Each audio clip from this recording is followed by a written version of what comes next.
منا کی وادی کے اندر کائنات کا ایک انوکھا باب رقم ہوتا ہے۔ یہ بھی امتحان ہے حضرت ابراہیم خلیل اللہ کا۔ اس خاندان نے قدم قدم پہ امتحان دیے۔ پہلے اولاد نہیں ہے، یہ صدمہ سہا، پھر اولاد ہوئی تو کہا وادی غیر ذی زرع میں چھوڑا۔ اللہ کا حکم مانا اور وہیں اپنی اولاد کو اور اپنی زوجہ کو چھوڑ چلے آئے، فلسطین میں آ کے آباد ہو گئے۔ فلما بلغ معہ السعی، قرآن بتاتا جب وہ چلنے کے قابل ہوئے، ایک روایت میں 7 سال 8 سال یا 9 سال عمر، بعض نے بلغہ سے بلوغت کی عمر مراد لی ہے۔ اب حکم ہوتا ہے جاؤ ملاؤ، لیکن یار میں جدہ گیا تو وہاں ایک دوست کے ہاں ٹھہرا، تو اس گھر کے اندر کھلونوں کی بوریاں تھیں، تو میں نے اس کو کہا کہ آپ یہ کوئی کاروبار کرتے ہیں؟ تو اس کا دوست بھی تھا ساتھ، تو وہ مسکرا کے کہنے لگا کہ یہ کاروبار نہیں کرتا، بڑی دیر کے بعد اللہ نے اس کو بیٹا دیا ہے، تو اب یہ پاکستان جا رہا ہے، تو جب بھی بازار جاتا ہے 10-20 کھلونے خرید لاتا ہے، تو یہ کتنی بوریاں کھلونوں کی بھر گئی ہیں، تو یہ بک کروائے گا، ایسے تو نہیں اتنے جا سکتے۔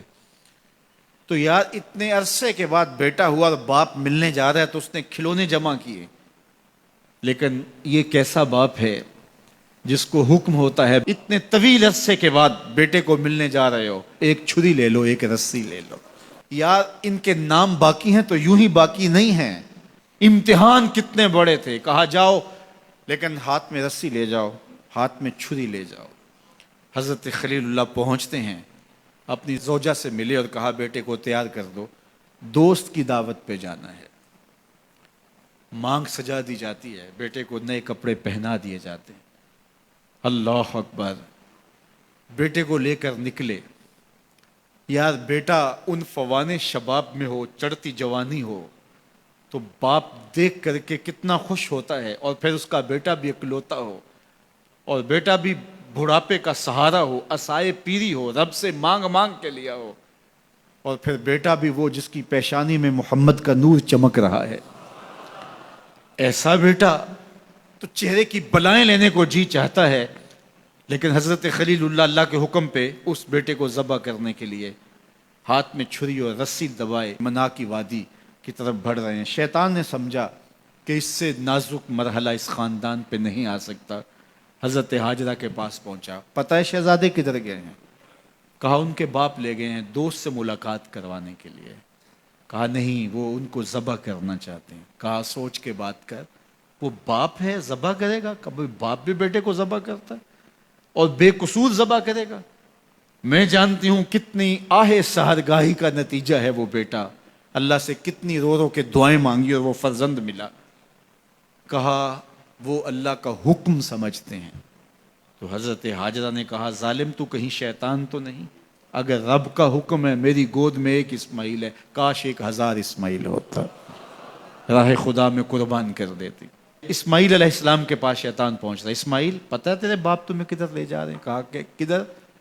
کہا کہ وہ ذبح کرنے لے جا رہے ہیں۔ کہا تم سوچ کے بات کرو۔ ان کی آنکھوں کی چمک نہیں دیکھی؟ میری طرف دیکھتے ہیں تو لگتا ہے کہ ان کی آنکھوں سے شہد ٹپکتا ہے، اور وہ مجھے ذبح کر دیں گے؟ کہا اللہ کا حکم سمجھتے ہیں۔ کہا اچھا؟ کہا ہاں۔ کہا اسماعیل کے وجود میں ایک جان ہے، کاش میرے ایک ایک بال میں جان ہوتی اور راہ خدا میں قربان کر دیتا۔ ابراہیم علیہ السلام کے پاس شیطان پہنچ کے بولتا ہے ابراہیم اللہ کو راضی کرنے کے اور تھوڑے طریقے ہیں، ضرور بیٹے کو ذبح کرنا ہے۔ تو وہ بھی کنکر اٹھا کے مارتے ہیں اور شیطان کو راستے سے ہٹا کے منزل کی طرف بڑھتے ہیں۔ قرآن نے وہ سارا منظر بیان کیا ہے۔ فلما بلغ معہ السعی، باپ بیٹے کے پاس آیا اور کہا بیٹا میں نے خواب دیکھا ہے کہ میں تجھے ذبح کر رہا ہوں، فانظر ماذا تری، بتا تیری رائے کیا ہے۔ بیٹے پر سختہ طاری ہو جاتا، آنکھیں پھٹی کی پھٹی رہ جاتی، باپ کیا بول رہا ہے؟ لیکن یہ فیضان نظر تھا یا کہ مکتب کی کرامت تھی، سکھائے کس نے اسماعیل کو آداب فرزند۔ اللہ اکبر، فرزند ہو تو اسماعیل ذبیح اللہ جیسا۔ فانظر ماذا تری، بتا تیری رائے کیا ہے۔ بیٹا خاموشی اختیار کر لیتا، السکوت من الرضا، تو سکوت بھی رضا سے ہے، اس کی خاموشی بھی رضا مانی جاتی، اور جب اس طرح کی سراسیمگی کی کیفیت ہو تو خاموشی ہی رضا ہوتی ہے۔ بیٹا کہتا ٹھیک ہے آپ ذبح کر لیجئے، یہ بھی امتثال امر ہوتا، لیکن بیٹے نے 2 قدم بڑھ کے بات کی. بیٹے نے کہا یا ابا تفعل ما تؤمر ستجدنی ان شاء اللہ من الصابرین. ابا جان ذبح کیا ہے، جو کرنا ہے کیجئے. یہ نہیں کہا یا ابا تذبح، ہاں ابا جی ذبح کر لیجئے. ذبح کا جواب ذبح سے نہیں دیا، بلکہ کہا یا ابا تفعل، اے ابا جان کیجئے ما تؤمر، جو بھی حکم ہو. ذبح کیا، جو بھی کرنا ہے کیجئے. رہی بات میری، یہ کام آسان تو نہیں، لیکن میرے اللہ نے چاہا تو صبر کر کے دکھاؤں گا. منا کی وادی ہے، باپ اور بیٹے دونوں نے طے کر لیا. باپ ذبح کرنے پہ راضی ہے، بیٹا ذبح ہونے پہ راضی ہے. یار اسلام من مانی کا نام نہیں ہے، اپنے خواہشات کو پورا کرنے کا نام اسلام نہیں ہے، اپنے آپ کو مالک کے سپرد کر دینے کا نام ایمان ہے. اس کا نام اسلام ہے. یہاں دیکھیے فلما اسلما، جب دونوں نے طے کر لیا، دونوں راضی ہو گئے. باپ ذبح کرنے پہ راضی ہو گیا، بیٹا ذبح ہونے پہ راضی ہو گیا. وَتَلَّهُ لِلْجَبِينِ، اور باپ نے بیٹے کو پیشانی کے بل لٹایا. قرآن نے وہ سارا منظر بیان کیا ہے. اس پر مفسرین کے 2 قول ہیں. ایک یہ کہ الٹا لٹایا تاکہ کفا سے ذبح کروں، گردن کے پچھلے حصے پر چھری رکھ کے ذبح کروں گا، منمونہ چہرہ میری آنکھوں کے سامنے نہ ہو اور میرے دل کے اندر کوئی جذبہ رحم نہ جاگے جس سے اللہ کے حکم کی تعمیل میں دیر ہو جائے. اور دوسرا معنی یہ کیا کہ آپ جانور قربانی کے لیے ذبح کرتے ہیں تو اس کی گردن کو بل دے کے اس کی پیشانی کو زمین پہ لگا دیتے ہیں تاکہ یہ رگیں تن جائیں اور ذبح کرنے میں آسانی ہو. حضرت اسماعیل کی معصوم گردن کو بل دے کر کے ان کی پیشانی پتھر کے ساتھ جوڑی گئی. وَتَلَّهُ لِلْجَبِينِ، پیشانی کے بل یوں لٹایا گیا کہ گردن کھل جائے اور بیٹے کو ذبح کرنا آسان ہو. آنکھوں پہ پٹی باندھ لی کہ یہ منظر تو دیکھا نہیں جا سکے گا، اللہ کے حکم کی تعمیل بھی باہر صورت کرنی ہے. سعادت مند بیٹا بولتا ابا جان مجھے رسیوں سے جکڑ لیجئے، کہیں ایسا نہ ہو کہ میں تڑپوں اور اللہ کا حکم پورا کرنے میں آپ کو دیر ہو جائے. باپ بیٹے کو رسیوں سے جکڑ لیتا ہے، ہاتھ میں چھری پکڑی ہے، ذبح کرنے لگتے ہیں تو بیٹا بولتا ہے ابا جان رسیاں کھول دیجئے. کیوں؟ آپ کا منصوبہ، آپ کا پروگرام تبدیل ہو گیا. کہا نہیں.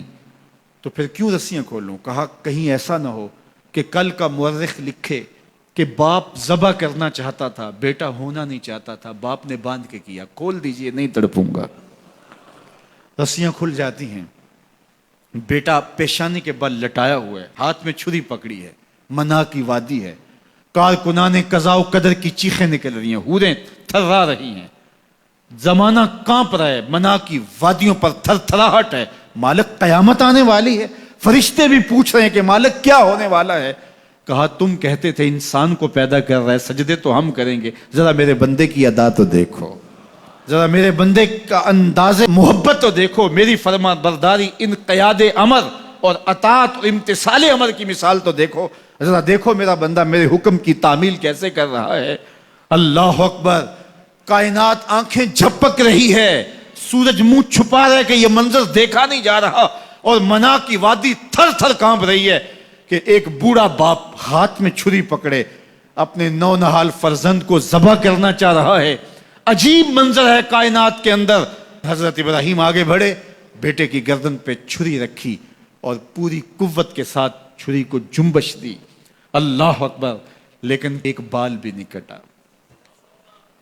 پاس پڑے پتھر پر چھری کو مارا. لما تقطع یا سکین، چھری کاٹتی کیوں نہیں؟ تو چھری نے آواز دیا الخلیل یامرنی والجلیل ینہانی، خلیل مجھے کاٹنے کا کہتا ہے، رب جلیل کہتا ہے خبردار ایک بال بھی کاٹا. تو کہا چھری تیرا کام تو کاٹنا ہوتا ہے. کہا حضرت آگ کا کام بھی تو جلانا تھا، جس نے آگ کو جلانے سے روکا تھا آج اس نے مجھے کاٹنے سے روک دیا. اس کا یہ مفہوم بھی نکالا جا سکتا تھا کہ میں نے تو چھری چلا دی، اب چھری نے کچھ نہیں کیا تو میرا کیا قصور. اللہ اکبر. دوبارہ چھری تیز کی اور حلق پر چھری کی نوک رکھی اور اپنا سارا وزن ڈال دیا. گردن کٹ گئی، خون بہنے لگا اور دل میں تھا کہ اتنا بڑا کام جو میں نے کر لیا. لیکن جب پٹی کھولی تو دیکھا منظر بدلا ہوا ہے. جس کو بیٹا سمجھ کے ذبح کیا وہ بیٹا نہیں تھا، دمبا تھا. اور جبریل امین پاس کھڑے ہیں اور اسماعیل مسکرا رہے ہیں. بے ساختہ زبان سے نکلا اللہ اکبر. تو حضرت اسماعیل بولے لا الہ الا اللہ واللہ اکبر. جبریل بولے اللہ اکبر وللہ الحمد۔ اب یقین تھا کہ یہ سارا اہتمام ادھر سے، جبریل کا آنا اور دمبا پڑا ہے اور ذبح پڑا ہے اور جبریل امین موجود ہیں تو یہ یہی لے کر آئے ہوں گے، اور بیٹا مسکرا رہا ہے۔ یہ سارا منظر، یہ قرینہ حالیہ بتا رہا تھا کہ یہ سارا الوہی اہتمام ہے، رب نے قربانی قبول کر لی۔ لیکن صرف اتنا ہی نہیں ہوا کہ یہ قرینہ حالیہ آپ کو یقین دلاتا، بلکہ منا کی وادی چمکنے لگی اور وہی کے اجالوں سے پوری وادی روشن ہو گئی، اور آواز آنے لگی وَنَادَيْنَاهُ يَا إِبْرَاهِيمُ قَدْ صَدَّقْتَ الرُّؤْيَا إِنَّا كَذَلِكَ نَجْزِي الْمُحْسِنِينَ۔ یہ منظر دیکھا تو ابراہیم ابھی کوئی سوال کرتے، کسی سے پوچھتے کہ یہ کیا ہوا، اتنے میں وہی نازل ہوئی، اے ابراہیم تو نے واقعی خواب پورا کر دکھایا، انا کذالک نجزی المحسنین، ہم اپنے بندوں کو یوں ہی صلہ دیا کرتے ہیں۔ تیرے بیٹے کو ذبح نہیں کروانا تھا تیرے ہاتھوں سے، ہم نے تیرا امتحان لینا تھا، بس ابراہیم تیرا امتحان پورا ہو گیا، ہم نے تیری سنت کو اب قیامت تک کے لیے باقی رکھا، قیامت تک کے لیے باقی رکھا۔ اور پھر خود میرا رب کہتا ہے سلام علی ابراہیم، ابراہیم تیرے اوپر سلام ہو۔ اللہ اکبر۔ منا کی وادی کے اندر حج کے موقع پر 40 لاکھ حجاج ہیں، تو کچھ شیوخ عرب کے اور باقی عمرا مخیر سعادت مند لوگ 100 قربانیاں بھی پیش کرتے ہیں، تو کروڑوں قربانیاں منا کی وادی میں ذبح ہو رہی ہوتی ہیں اور حدود حرم میں، اور بے ساختہ زبان پہ نکلتا ہے سلام علی ابراہیم۔ ہر سال یہ شور و غوغا ہوتا ہے کہ اس مرتبہ قربانی بہت مہنگی ہے، شاید زیادہ لوگ قربانی نہیں کر پائیں گے، لیکن جو ہی موسم قربانی کا آتا ہے گلیوں اور بازاروں کے اندر جانور گھوم رہے ہوتے ہیں اور ان کو دیکھ کے بے ساختہ زبان پہ آتا ہے سلام علی ابراہیم، ابراہیم تیرے اوپر۔